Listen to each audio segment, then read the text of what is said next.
과거에서 우리는 미래를 찾아야 된다라고 생각해요. 과거에 우리는 인더스, 황하, 유프라데스, 나일, 지금 과거에는 이곳이 매우 비옥한 문명이 시작된 곳이잖아요. 너무 많은 인구들이 농사를 짓고 이곳에 국가를 만들고 언어를 만들면서 문명이 시작된 곳인데 지금 공통점이 있어요. 지금 어떻게 변했는지 다 사막이에요. 저렇게 대규모 강이 흐르는데도 사막으로 다 변한 거죠. 그래서 저는 교육이 바로 대안이고 자연을 바라보는 마음이 교육에서부터 시작돼야 된다. 부모가 아이들을 교육하고 양육하는 과정에서도 자연을 바라보는 마음이 달라져야 된다고 생각하고요. 학교도 자연을 바라보는 마음이 생태적 감수성을 회복하는 데 있다라고 생각을 합니다. 왜 숲이어야 할까? 왜 숲이어야 될까? 사실은 저희 인간이 할 수 있는 거는 한계가 있고 자연이 50% 이상을 만들어줬다고 생각이 들어요. 그래서 우리는 숲으로 가야 된다고 하고요. 글자로 재밌게 그냥 설명을 한번 해볼게요. 왜 숲이어야 할까? 숲이라는 시옷자가 보시면 무엇을 얘기하고 있을 것 같아요? 시옷. 사람이. 한글은 음성으로 글자를 만든 것 같지만 실제로는 음성과 인간의 문화 이런 것들을 자연의 어떤 섭리, 순리를 다 담았다라고 해요. 숲은 서 있는 것, 싹 솟아나다, 생성다, 생명을 얘기할 때 시옷자가 많이 들어가는데요. 바로 숲은 솟아나는 곳이고 살아있는 공간이기 때문에 숲이 좋다, 숲에 가자라고 저는 얘기하고 싶고요. 피어부로 떠올리는 말들이 뭐가 있을까요?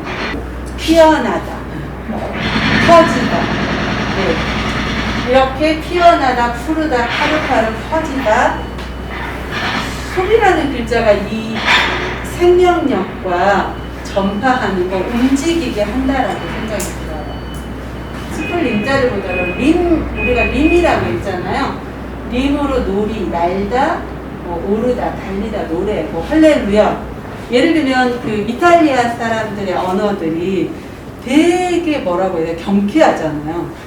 그 리을, 도레미파솔라로 하면 미솔라, 솔라의 톤을 가지고 있다라고 해요.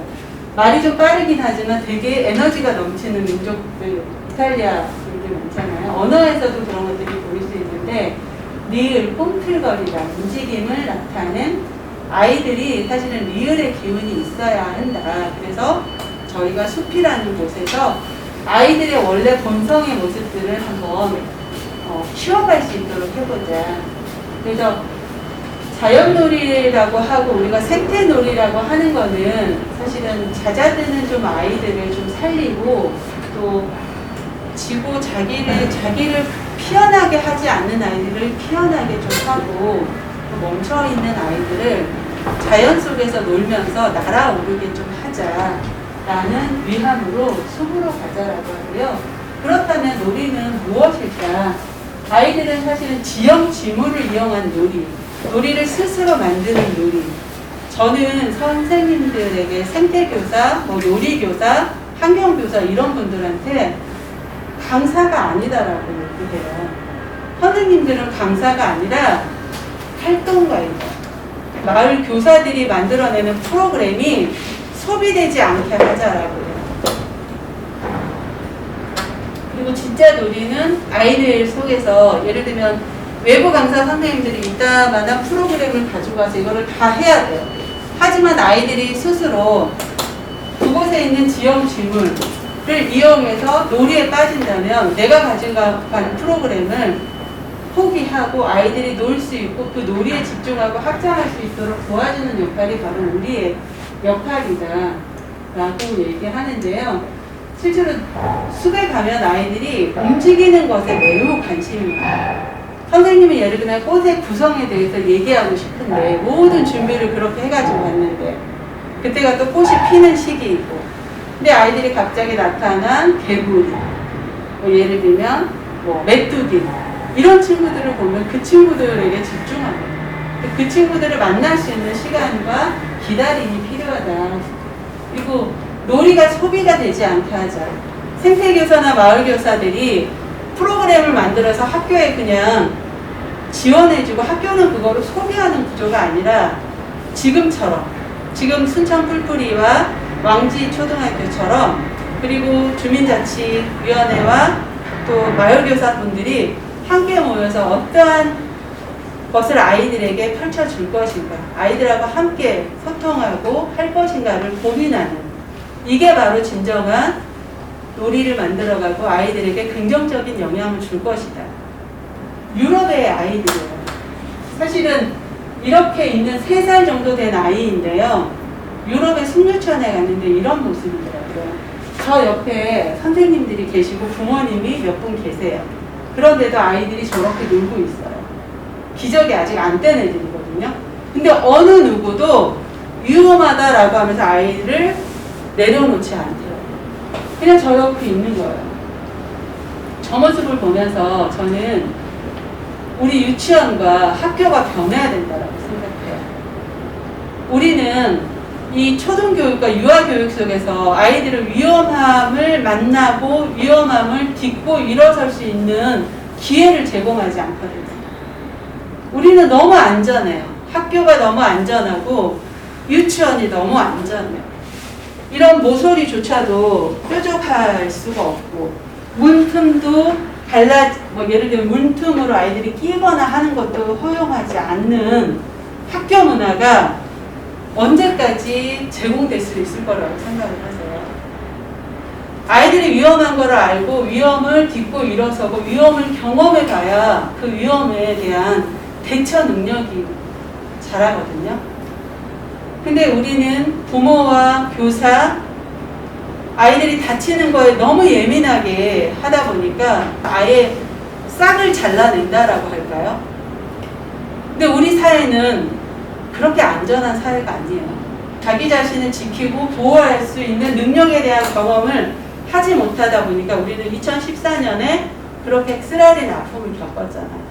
근데 그 아픔을 겪은 사회가 이제 달라져야 되고 반성해야 되고 새로운 시스템으로 접근하려고 하는 노력을 해야 되는데 아직도 그대로예요. 우리는 아직 이렇게 머물러 있어요. 밖에 나가도 무엇을 할지 모르는 아이들을 생산하고 있는 것 같아요. 아이들이 저 안에 개구리들이 있고 하는데 그냥 보고 있어요. 선생님이 보라고 할 때까지, 누군가 뜰채를 떠서 보여줄 때까지 기다려요.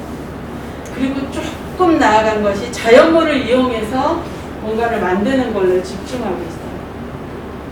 조금 나아섰지만 저희는 생태 선생님들하고 녹색 교사분들한테 자연물을 이용해서 만들기에 치중하지 말자. 우리는 사실은 아이들이 나뭇가지 뜯어요.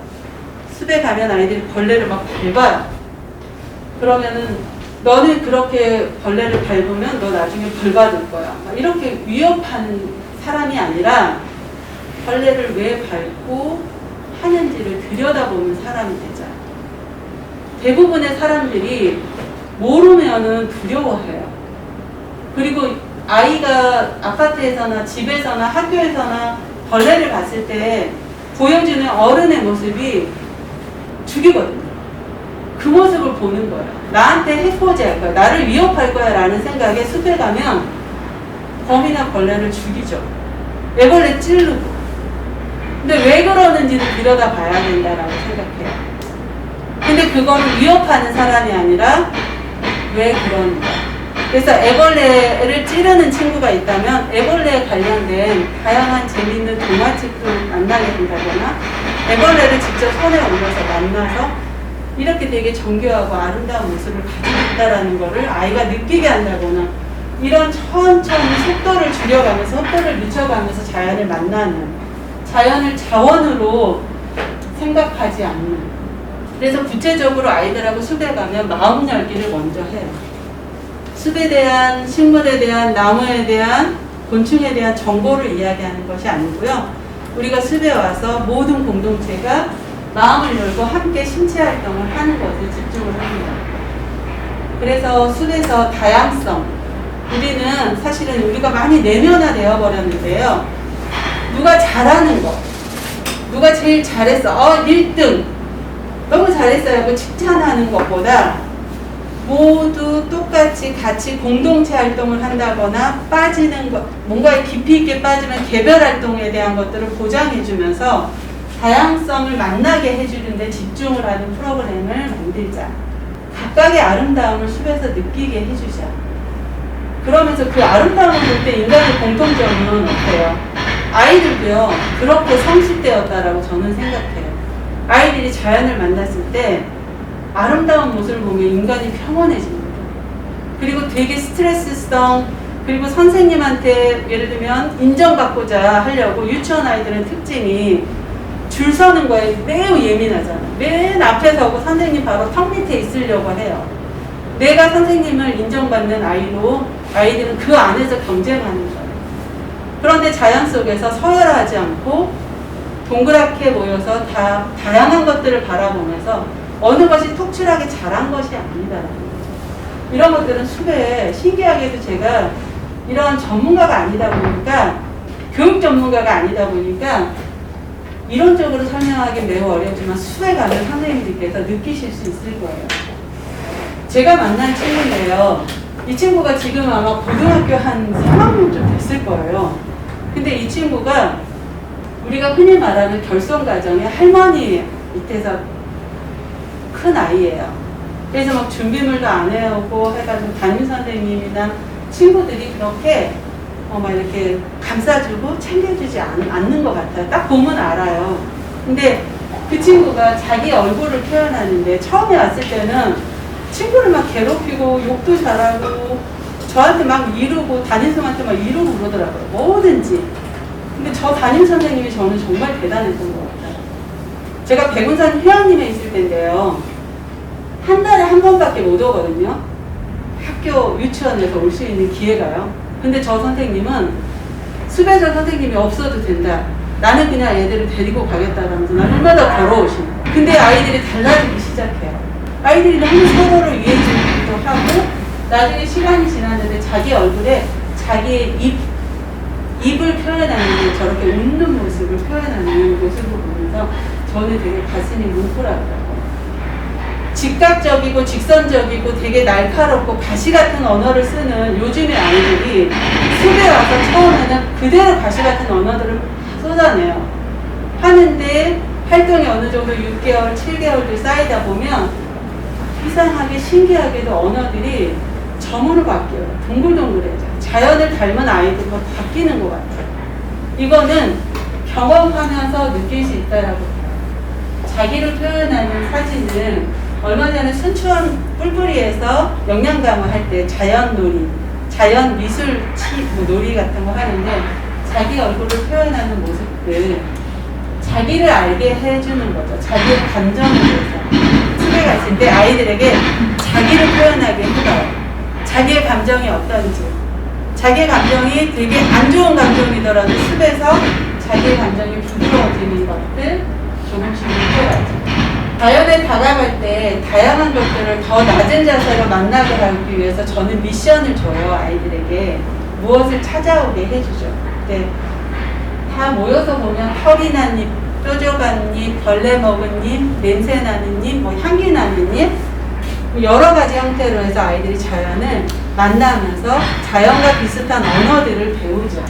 예를 들면 이렇게 벌레 먹은 잎을 찾아오고 벌레가 왜 먹다가 저만큼 남겼을까 이런 이야기도 할 수 있고, 입의 뒷면은 왜 털이 나 있지? 입의 앞면은 왜 이렇게 반질반질하고 윤이 나지? 이런 이야기들을 하는 거죠. 자연 속에서는 이끼, 곰팡이, 이런 곰팡이와 이끼의 역할은 어떤 역할을 하지? 우리 모두 자연 속에 있는 모든 생명들이 사실은 보잘것없는 것 같지만 모두를 있게 하는 존재이구나. 모두에게 도움이 되는 존재이구나. 자연에서 간 이유가 충분히 이유가 있는데 느림에 대한 거, 천천히 함께 가는 거, 다양성에 대한 것들을 만나기 위해서 가는데 여전히 우리는 빨리빨리 요구하고 목적 지향성으로 아이들에게 숲에서 여전히 활동을 하는 사례가 매우 많습니다. 자연을 자세히 볼 수 있는 아이들에게 권리를 주세요. 아이들도 심심할 권리가 있어야 된다라고 해요. 보통 우리가 멍 때린다라고 하잖아요. 아무것도 안 하고 가만히 있을 때요. 부모님들이 뭐라고 하시냐면요. 너 뭐하고 있냐? 책이라도 좀 봐라 이래요. 근데 그때가 어쩌면 사색할 수 있는 시간이고 심심해야지 뭔가에 빠져들 수 있다라고 생각을 해요. 그리고 자세히 보고 자세히 보면서 자연이 가지고 있는 경이로움, 신비로움 이런 것들을 어렸을 때부터 느끼게 해주는 우리 민들레 홀씨가 무엇을 상징하나요? 민들레꽃. 민들레꽃이 연대를 상징하죠. 인간은 사실은 자연 속에서 어떻게 살아남는가 그리고 어떻게 조화롭게 사는가를 배웠죠. 민들레는 하나의 큰 꽃인 것 같지만 사실은 아주 작은 꽃들이 하나씩 하나씩 있는 꽃들이에요. 근데 그 자기의 능력으로는 벌이나 나비를 유인할 수 없다 보니까 꽃을 모아요. 여러 개 꽃들이. 코스모스 보시면 어때요? 코스모스 보면 겉에 있는 것은 헛꽃이에요. 흰색, 빨간색 이런 것들은 다 헛꽃이고 그 안에 별 모양의 꽃이 있어요.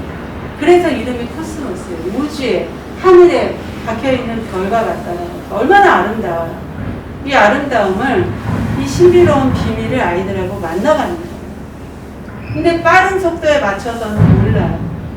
그리고 이들끼리의 어떤 이 조화로움, 이 작은 꽃이 수정을 위해서 이 헛꽃이 존재해요. 근데 이 작은 꽃들이 수정을 하면 이 헛꽃이 모습이 달라져요. 나 수정 다 했어 하면서 바닥으로 딱 꽃 모양이 바뀌어요. 벌과 나비들에게 시그널을 주는 거예요. 이런 자연의 이야기들을 하죠. 생명에 살아가는 특징들이 다 무엇이 잘 살고 못 살고가 아니라 다양하게 각각의 모습으로 살아간다라는 것들을 아이들에게 만나면서 아이들이 다양성에 대한 것들을 존중하고 서열화되어 있는 내면화를 깨고 일어설 거라고 생각을 해요. 여기에 이 돌멩이 이 섬진강 강가에서 찍은 사진이에요. 이 돌멩이, 이 섬진강에 이 생명이 살아있다라는 것을 모르는 사람들은 개발에 찬성을 하고 하겠죠. 예를 들면 여기 사진이 보이세요? 이 돌멩이에 생명이 있어요. 풀들 말고. 가보지 않고 경험하지 않으면 모르겠죠. 생태적 감수성은 바로 그런 거라고 저는 생각해요. 다음 사진 볼게요. 보이세요? 조금 더 큰 모니터라면 보였을 텐데 꼬마 물대새가 돌멩이 사이에서 숨어서 엄마를 기다리고 있어요. 꼬마 물대새는 저렇게 돌멩이 사이에 돌멩이 같은 알을 낳아요. 돌멩이하고 똑같은 알을.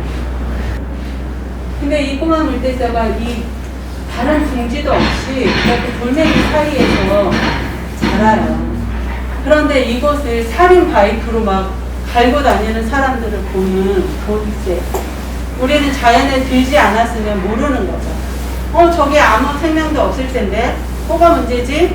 아파트를 강가에 아파트 만들고 멋진 조깅 코스 만들고 하면 되지라고 생각을 하죠.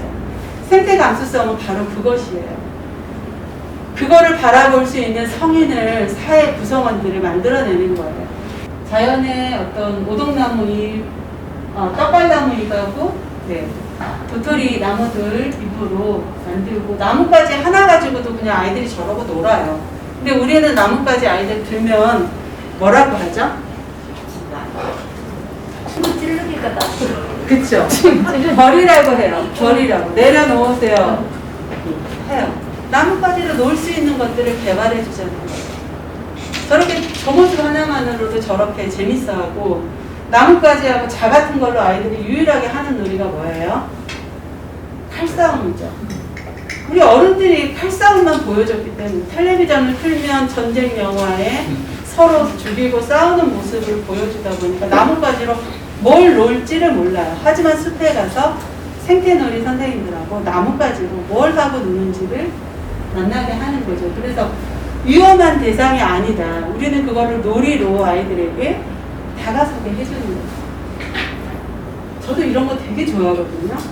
뭔가 그루터기 아래 그 어떤 동물 같은. 근데 아이들은 우리보다 더 많이 봐요. 어른들은 이미 이제 거의 예를 들면 160 이상의 시각으로 보거든요. 이 시선 눈높이로. 근데 아이들은 더 작은 눈높이로 자연을 더 낮게 만나요. 그래서 우리보다 거의 한 몇 배 이상 더 많이 보고 올 거예요. 저렇게 도모로 인해서 그 자기의 호기심과 상상력을 키워가게끔 하고, 유독 관심 있는 친구들은 뭔가를 저렇게 세워가면서 중심을 잡아가면서 하는데, 저 친구의 꿈은 파일럿인데 건축을 하는 파일럿이 되고 싶대요. 그래서 어디를 가면 꼭 뭔가 저렇게 만들고 있어요. 유치원 때부터. 그리고 비가 오면 숲에 못 가, 이게 아니죠. 비가 오면 우비와 장화 신고 숲에 갔는데 비를 피할 곳이 없어서 또 만들어요. 음악처럼 만들어서 노는 게, 여기 이게 그냥 놀이에요. 프로그램이고. 비 오는 날이면 안 돼, 바람이 불어서 안 돼, 이게 아니라 독일 속담에 나쁜 날씨란 없다, 단 나쁜 옷차림만 있을 뿐이다. 근데 아이들은 저런 공간을 투덜대는 게 아니고요, 저거를 만드는으로 있어서 너무 행복해하는 거예요. 누구도 제지하지 않죠. 그랬더니 돌멩이 갖고 와서 자기들이 그냥 테이블 만들고, 더 넓적한 돌멩이를 식탁을 만들어 삼아서 너무 재밌어하는 거예요. 우리는 위험에 대한 생각들을 좀 깊이 있게 해보면 좋을 것 같아요. 저런 모습을 저런 곳에 학교에서 절대 안 가죠. 체험학습 저런 건 안 가시죠. 근데 유럽은 저게 사회적 공감대를 이루고 있어요. 저 정도는 아이들이 엉덩이로 쭉 미끄럼 타고 가는 아이들이 위험을 만났을 때, 내가 나를 보호하기 위해서 탈출해야 할 때 대근육들이 발달되어서 나올 수 있다라는 거예요. 나무 꼬리를 붙잡고 나올 수 있다라는 거죠. 근데 우리 아이들은 위험에 너무 취약하다라는 거예요. 어느 날 이렇게 트레일러로 아이를 올린 게 아니에요. 아이들이 어렸을 때부터 나무 아래에 있다가 자기 또래보다 조금 더 나이 있는 언니 오빠들 따라서 올라가는 거예요. 근데 저기 올라갈 때 아이들이 유의할 게, 자기가 내려와요. 그러니까 그날 능력을 조금씩 키워서 올라갔다가 자기 스스로 내려와요. 누가 밑에서 이렇게 받아주고 이런 게 없고. 근데 유럽 사회가 이런 게 사회적으로 공감을 이뤄서 부모들도 적극적이고 학교도 적극적이고 이곳에 함께하는 선생님들도 적극적으로 아이들을 인정해 준다라는 거예요. 아이들의 능력을 인정해 주죠. 우리는 나무가 딱 올라가기 좋게 누워있는 나무들이 간혹 만나요. 근데 나무로 올라가요.